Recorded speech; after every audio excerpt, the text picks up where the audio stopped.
Hey everybody, it's Dave here from Dragonhill Games, and welcome to part 1 in our 3-part series on investing in the Magic the Gathering reserve list. In this video, we're going to discuss my top 10 picks for low risk or safe investing in the reserve list. Now, in order for a card to qualify as a low risk quality investment, it needs to meet a few criteria. So let's quickly go over what those criteria are. Firstly, a card must be playable in Commander. There is no question about it. Commander is the most popular format, especially right now in Magic the Gathering, and it's the format of the future. Wizards is gearing everything around continuing the popularity of Commander. So in order to qualify, a card must be playable and played in Commander.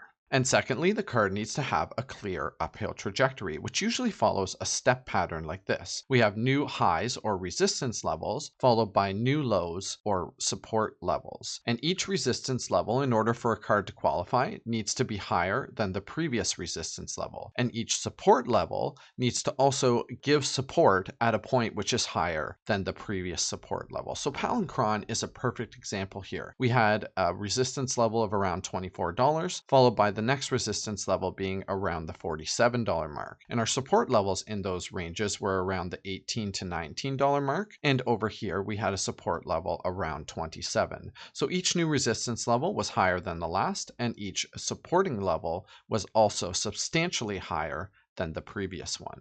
All right, let's cover a couple of quick things before we get to the list. Any investment you make in your life carries an element of risk, and investing in reserve list or magic cards in general is no exception to that. And any recommendations I provide here are for information purposes only. There's no guarantees with any investment. All of my recommendations are based on past performance, and there is no guarantee that that performance will be repeated in the future. And secondly, I just want to mention that I will not be covering any Power 9 in this video. As far as I'm concerned, those are generally collector type cards, and I've always viewed the Power 9 as being a little bit too volatile from previous experiences I've had with investing in Power 9 cards.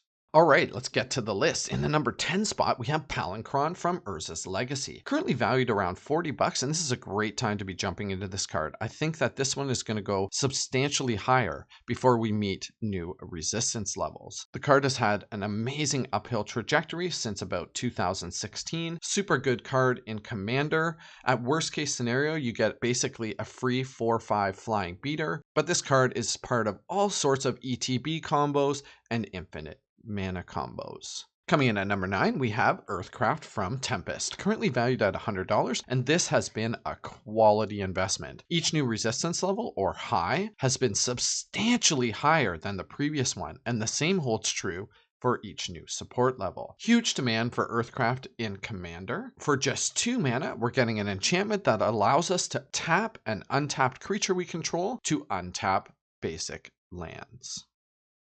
Coming in at number 8, we have Yavimaya Hollow from Uras Destiny, currently valued at $57.50, and this card is really sought after for Commander. Of course, we can tap it to add a colorless mana to our mana pool, but we can pay a green and tap it to regenerate a creature, so a really solid way to protect your Commander or some other valuable creature. This card has had a really nice uphill trajectory. The support levels have generally been gradual, of course around sort of late 2019, early 2020. With all of the COVID and the scare that was going around that, there was a massive dump of cards onto the market. So a lot of the cards you'll see around 2020, especially the earlier part of 2020, huge dips in the prices of cards. But most of the cards have recovered from that point, and Yavimaya Hollow is following that pattern.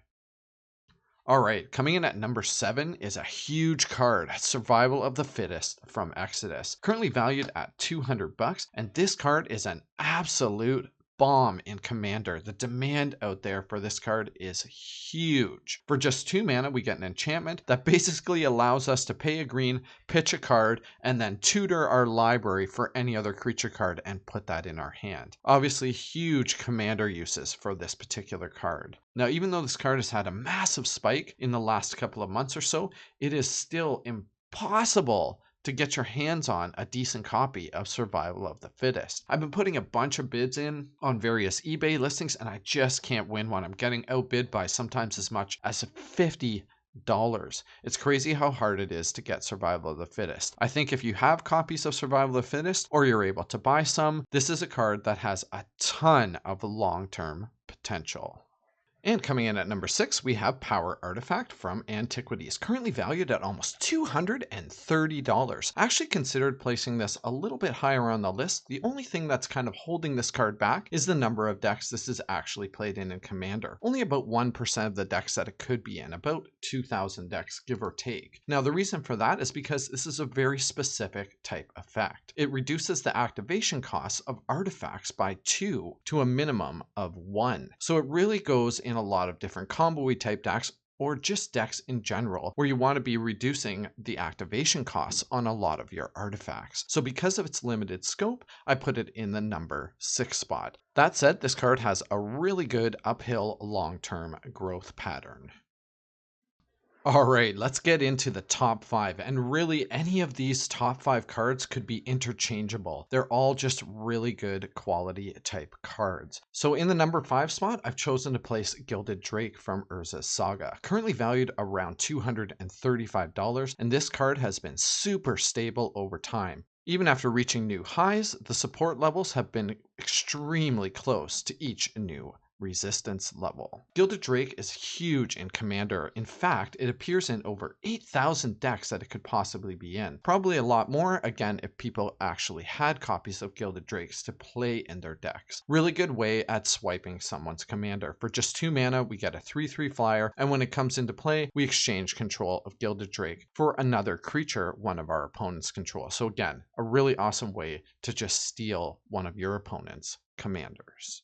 All right, my number 4 choice is Gaia's Cradle from Urza's Saga, currently valued at $830, which seems expensive. But if you think about that, I was thinking that back in 2018 when this card was valued at $450, which is almost half of its price today. Another thing that really lends to this card being a quality investment is that it's played across a bunch of different formats. Obviously, huge demand in Commander because we can tap it to add a green to our mana pool for each creature we control, but it also sees a lot of play in Legacy and Vintage. Now coming in at number 3, we have Metalworker from Uras Destiny, currently valued at $115, and this card has amazing long-term investment potential. The band between the resistance and support levels has been extremely narrow. Even back here where we saw a dip in most cards around early 2020, this card was barely affected. Super awesome card in Commander. For mana ramp for just 3 mana, we're getting a 1/2 artifact creature, and we can tap it and reveal any number of artifact cards in our hand, and then add 2 colorless mana to our mana pool for each card we revealed this way. And my number 2 pick is Wheel of Fortune, specifically the Revised Edition, currently valued around $250, and this has been a quality investment almost any point that you jumped into it. Its support levels have been very stable. In fact, some of them are so narrow they're almost non-existent, and each new resistance level has been a substantial increase over the previous one. This card will always be highly sought after for all kinds of different wheel strategies in multiple formats, including Vintage and Commander. And my number 1 pick for reserve list low risk investments is Mox Diamond from Stronghold, currently valued at $575, and this has one of the best charts you could possibly ask for, especially in the last 2 years since sort of mid-2019. This card has basically been on a straight uphill climb. It can't find a bottom. Even in early 2020 when everybody was dumping reserve list cards, this card was still gaining in value. One of the big things going for this card is it's played in multiple formats and as multiple copies in decks in things like Legacy. One of the best quality reserve list investments. All right, I really hope you guys enjoyed part 1 of reserve list investing. Next week, we'll be putting out a value picks investing video. So these are cards that it's a great time right now to be picking up. And following that, we'll have part 3, which will be in speculative investing. So if you're a risk taker, keep your eyes out for that. All right, I really hope you guys enjoyed this video. If you did, go ahead and smash that like button. It really helps me out, and we'll see you again soon. Bye for now.